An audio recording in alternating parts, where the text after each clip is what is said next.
to do the interview? Yeah, sure. Okay, and you wanted anonymity, right? Yeah, I do. I would like to remain anonymous, yes. Okay, so we'll just start with what program were you in and where was it located? I think you said the Hyde School. I'm not sure which location because they have, like, multiple locations now. Yeah. But the main one's in Connecticut. Yeah. Actually, the first one that was founded was in Mass. God, I'm combining them both. Hyde. The first Hyde School was in Bath, Maine, and the second Hyde School was founded, I believe, in 1996 in Woodstock. So that was the second school that was built. Okay. And which location were you at? Were you at multiple or? I was at Hyde. I was at Hyde. Jesus, I'm so nervous. I was in Connecticut. Okay. I have a lot to say on this, and I've never really said it to anybody that hasn't been like someone close to me or someone that was in my family and was involved with the program. Right. So there's a lot to get out. So Well, when were you enrolled there? What do you want to say? What year? Or do you think that would? Yeah. I can start with that. I was enrolled in 1999, and I graduated in 2003. Wow, 4 years. Yeah. So what was it like? Did they have a level system? And they have certain systems in place. They have terms for it. They call it accountabilities instead of punishments, which is what they really are. 2-4 is one of those programs, and you're kind of basically shunned from the society. The whole school is very cult-like. Like, there are tenets on the wall that, like, you have school meetings about. I've actually, like, blocked them out. Wow. I think. Like, I really try. I have a really good memory, and I've literally blocked them out because it was just such a horrible experience for me. And it's brainwashed quite a few people, and for so long I felt so crazy because most of the people that graduate are like, oh, Hyde's not that bad, or blah, blah, blah, blah, blah. And I'm like, okay, you were either an athlete or you are brainwashed because it was bad. And I remember everything that happened. So 2-4 was, see, I like to ramble. 2-4 was a work program, and it stood for 24 hours release. But it wasn't 24 hours because I've seen kids on it for weeks on end. They would pull you out of academic classes. You would be cleaning all day, cleaning the buildings, like when I was there, the gym wasn't fully built, and it was kind of disgusting. We did a lot of the labor for the pre-building of the gym. I'm 13, and I'm, like, helping clear the field for rocks and stuff to level the concrete. That's child labor to me. Right. So that was one of their things. Then if we were considered to have a bad attitude, if your group of 2-4, because you had no control who you were on 2-4 with, it was whoever broke the rules at the time. Right. You couldn't control anybody's actions. If one person got out of line, they would, the proctors, who I guess were deemed students that they felt had graduated in the process enough to watch over those who didn't really get the system yet. Even though my majority of the class graduated, quote unquote, dirty, which is what it is before you go on 2-4, and like it's after you confess you're clean. And you're dirty before. And that whole connotation itself is, I think, very harmful to a kid's psyche. And, like, they would have these military workouts if somebody had a bad attitude. And the things that you could be put on 2-4 for were a little bit ludicrous. I mean, there were the obvious things like sex and drinking and drugs and smoking. I myself had an eating disorder, and so did a group of other girls. It was really sick. We all hung out together, and it was really just, like, promoted by, the way that we were taken care of. Because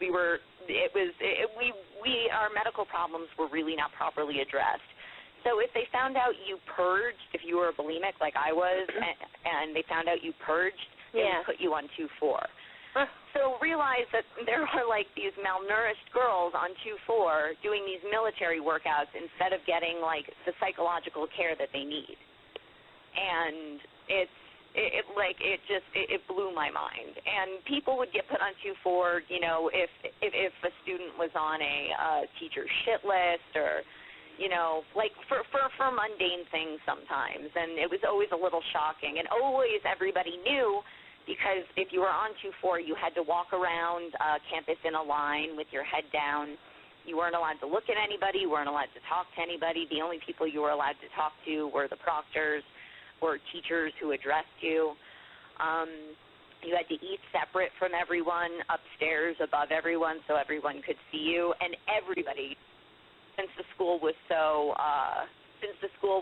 small, everybody knew why you were on 2-4. It was a very like put all your problems out there sort of thing. So that was that was also shameful. It's like, okay, well, I kind of didn't want the whole school to know that I was a bulimic, so thank you for outing me for that. I really appreciate that. Right.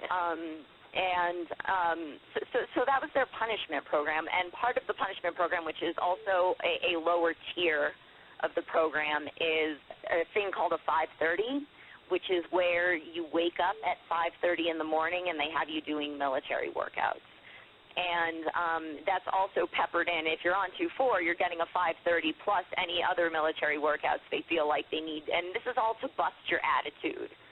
I don't understand how they thought that this was going to help, like, people who are athletic or people who, you know, it came naturally to them, like how this was going to bust anybody's attitude. Like, a lot of, like, the athletes that got in trouble really thrived on it.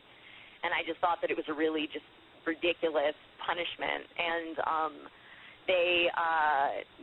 you would wake up at 5:30, and when I'm saying military workouts, I'm talking, I did POW crawls through the mud and the rain and the snow, and, like, you know, workouts outside, like really on concrete, unforgiving, like, circumstances. It wasn't just like, you know, like a warm up for a basketball game.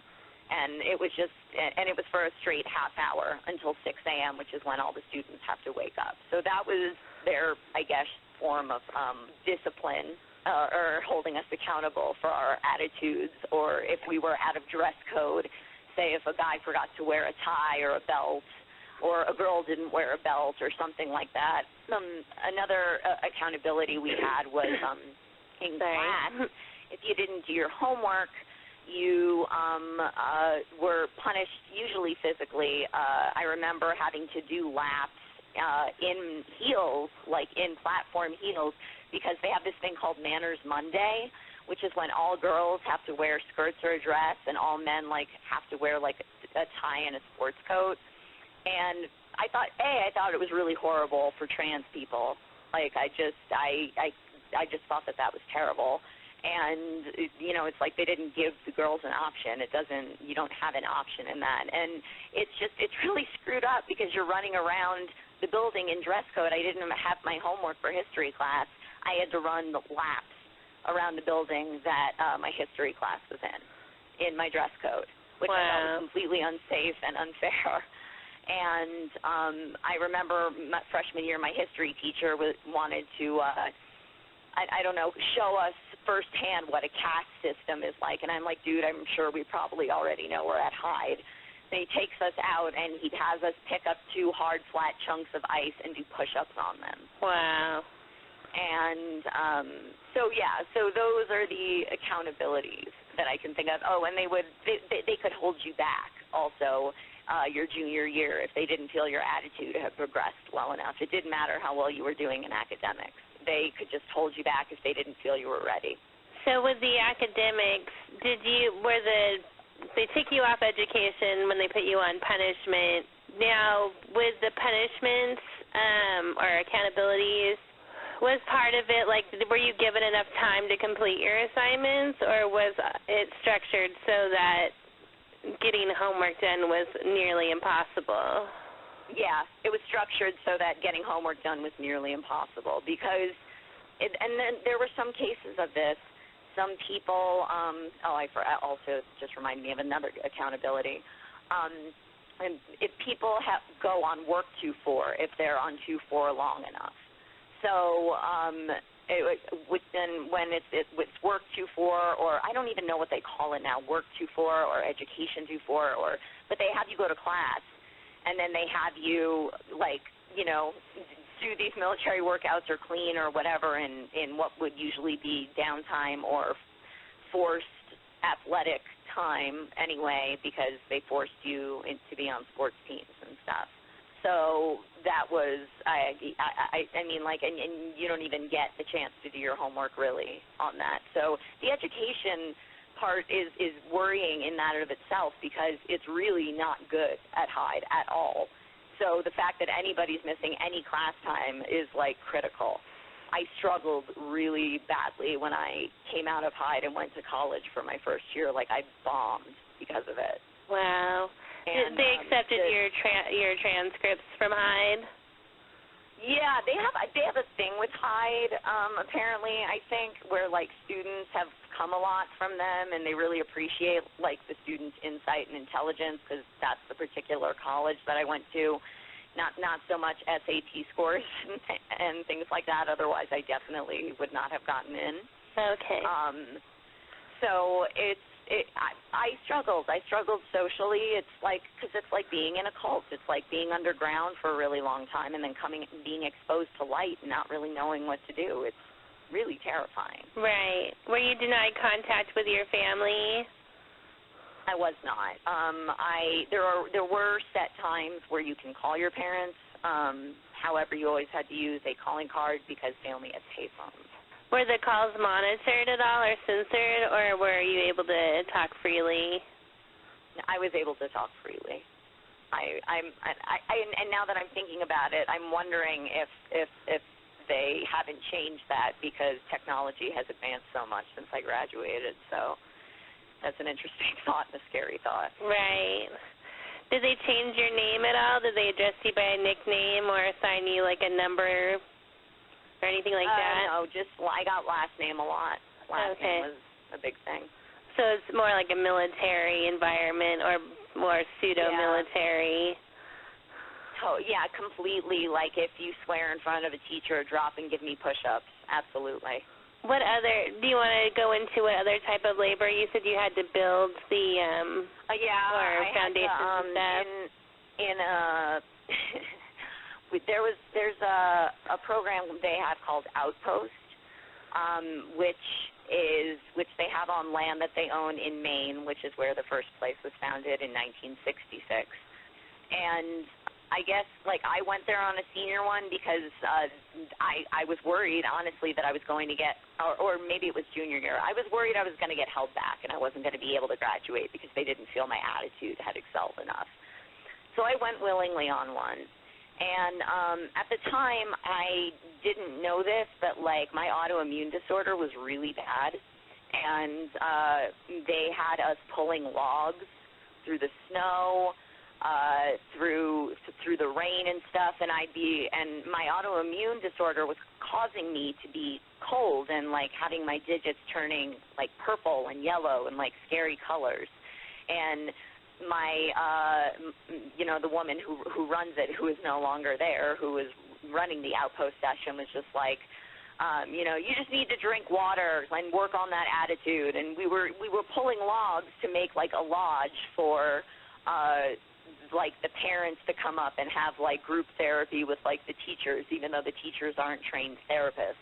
So it was labor. Yeah. It was labor. So I don't know if you want to get into why you ended up there. I hate asking people that question because it doesn't matter to me why anyone gets sent to a program, but it sounds like you had the eating disorder. Was there any other issues, or was that, like, the main reason you were enrolled at Hyde? Well, the eating disorder actually started at Hyde. Oh, wow. And I blame Hyde for my eating disorder completely because they will shame anybody who is not in shape. Like, I was a big girl before I came to Hyde, and I mean, like, now you wouldn't know it, but it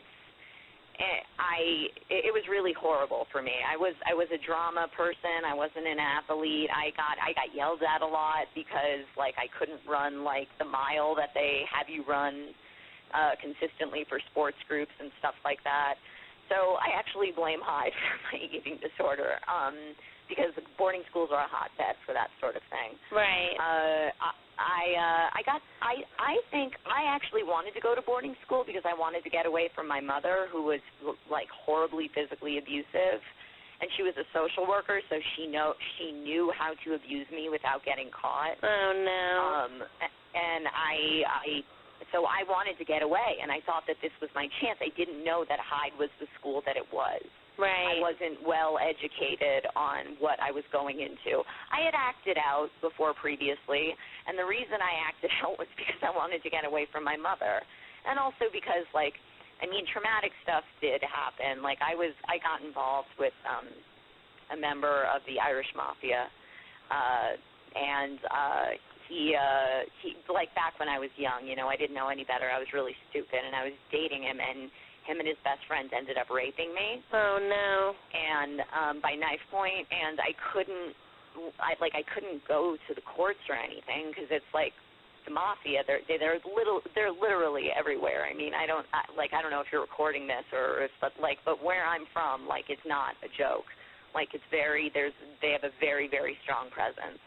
So, right, yeah, I am recording this because it's for the Heel Report, so, yeah. Okay. Yeah, okay, so I'm glad I'm not saying anything. Then, yeah, it caused me to act out in ways that I probably wouldn't have,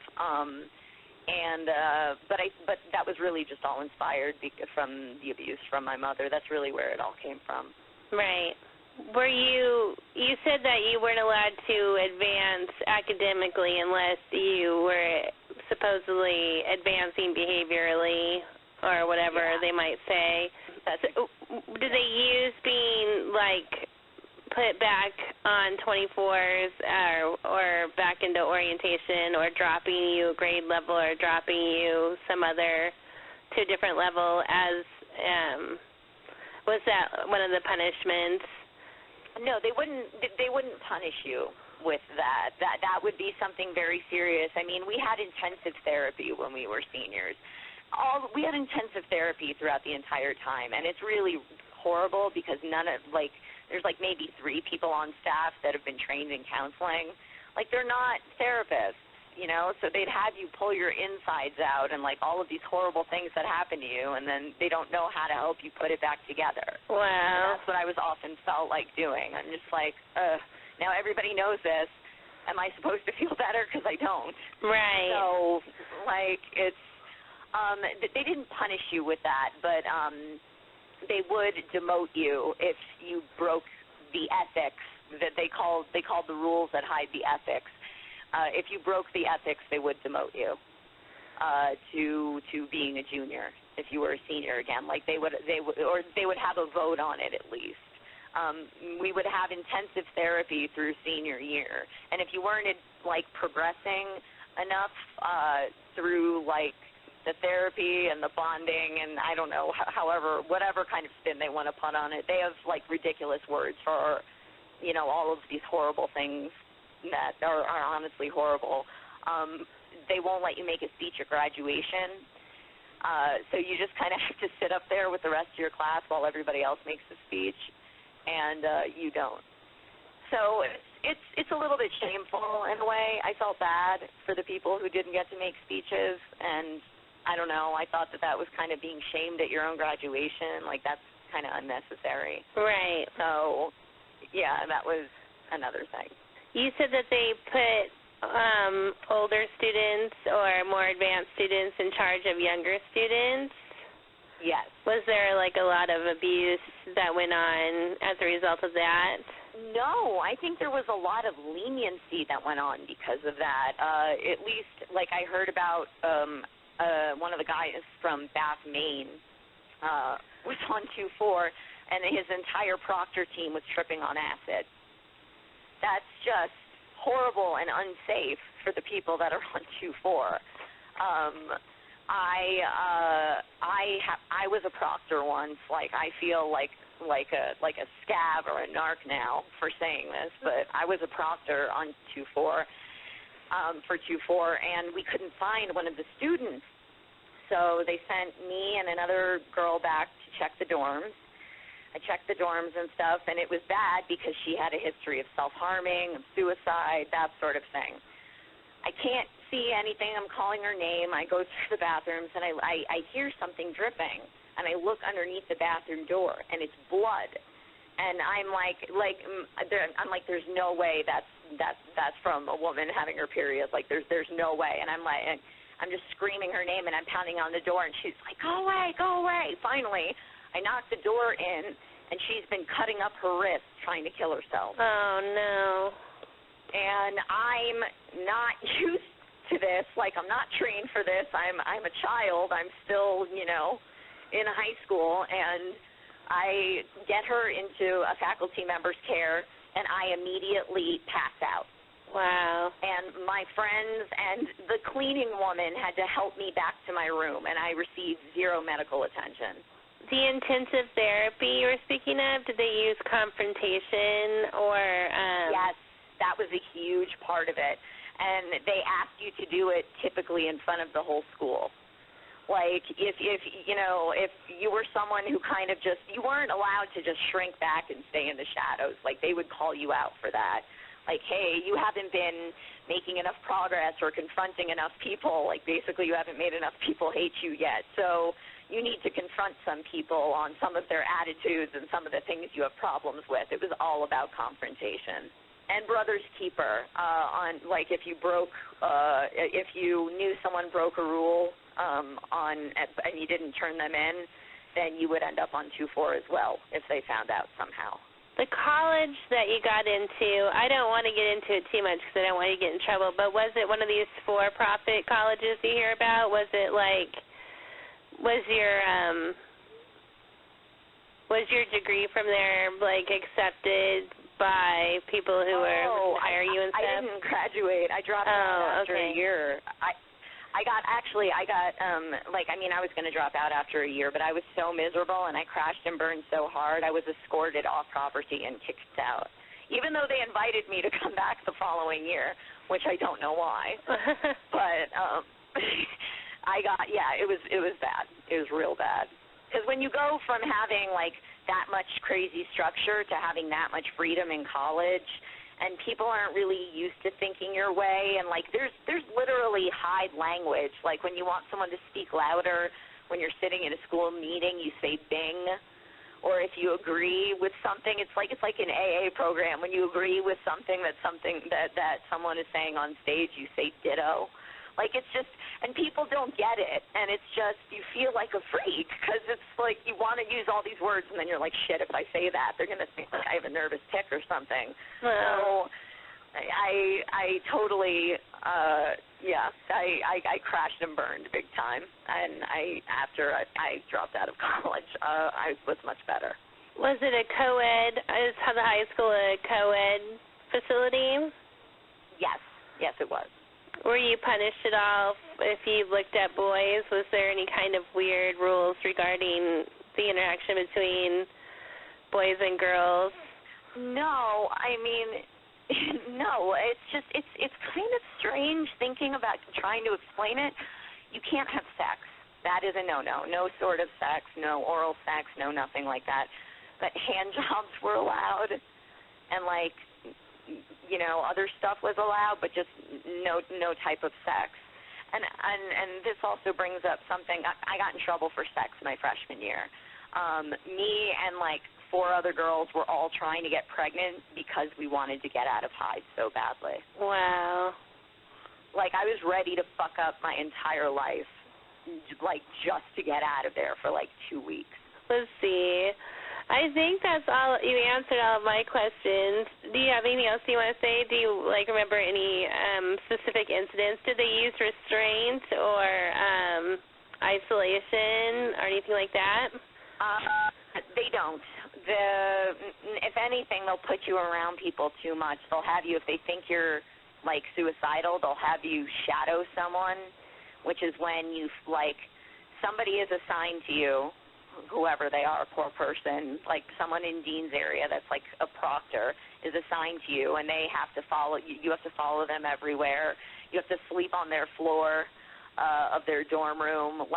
It's it's really terrible. And also just really it's a bit unfair. Like, they'll put you with people that they know that you are the complete polar opposite of in terms of roommates, and the hygiene alone is just absolutely horrific. I remember my roommate would store dirty tampons and dirty pads in, like, her dresser. Gross. And, like, I would come in and, like, I mean, I hope this isn't too crude, but it's the truth. Like, I'd come in and the windows would be foggy and the room would smell like something, you know? And I'm like, dude, if you're going to do that, then at least crack a window, man. Like, come on.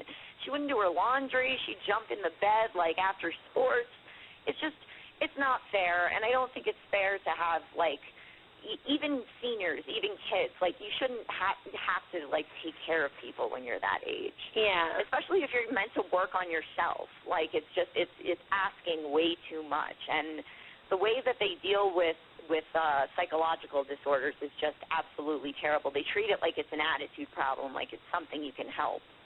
As long as you're taking pills, you know, then it must be an attitude problem. I'm like, well, have you ever considered maybe they need more treatment or something? Because there's, you know, there's all of that. And there was such limited access to the outside. Like, the Internet was so heavily monitored and stuff. I didn't know about anything when I came out and went to college. I was like, oh, my God, like a free Internet? Like, I felt like a cave woman, you know, just because, like, I had no idea what was going on. So that's all. And it really just, it frightens me that the schools keep popping up. One of them recently popped up in my hometown, and I'm very upset about it. And I don't understand how they keep going. And I know it's because they keep a tight lid on everything. They know how to walk the line. Like, this is generations through generations of people, like, that are still on staff. And it's, I would encourage, I would plead and beg any parent. My abusive mother, who is a social worker, continues to tell people to send their kids here. So I'm trying to undo, like, the damage that she's doing by doing this. And if there's ever anything I can do, like, I want to help. I want to help. I want to expose the truth, and I want to shut this place down. Definitely. Well, I can get you added to our newsletter list, so you'll be abreast of opportunities and alerts and things like that. Okay. So, I think I was going to ask about the confrontation. Oh, did they try to encourage you to confess to things that weren't true at all?Ere there any, like, or accuse people of things? Like, you said they encouraged you to confront people, but, like, were you, like, at times, did you have to make up stuff to confront people on because otherwise you wouldn't make your points or anything like that? Sometimes. Honestly, sometimes. Like, I found myself having to do that at times, like, just pulling things out of my, you know, butt, like, especially because during senior year, you get up, every senior gets up and sits on the chair, and people, well, there's one phase where people will tell you everything that you need to work on and everything they don't like about you, and people will tell you things they like about you. It's really sad when, like, the don't like comes up a lot bigger than the like list. Yeah. And I was just struggling with some people, and, like, I had to participate, and I'm just like, bleh, you know, so it is difficult. It is a little difficult, so. Do you think of the confrontation as being, like, almost institutionalized bullying? Yes, absolutely. And would you have a warning for parents or anything like that, not to put their kids there? Yes, please don't put your kids there, because they put on such a good face, you know, and it's not the real one. Like, it's just that there's a book that's out on Hyde, like, by Malcolm Guld, because the Goulds are the people that run Hyde, and it's not accurate. And I know you're probably going to hear from parents who saved our son, and most of the people who graduate are brainwashed and will tell you, or athletic, and will tell you, oh yeah, no, Hyde was fine. I'm saying, as somebody who is not neurotypical, who has, you know, emotional problems, and, you know, was very sick and had an eating disorder, please do not send your children here. Like, it will not help. It is so cult-like. It won't help at all. And also, if you're gay or if you have any other sexual orientation other than straight, I just got a very homophobic vibe. I don't know how accepting they are towards trans people. I didn't feel comfortable coming out while I was there. Yeah.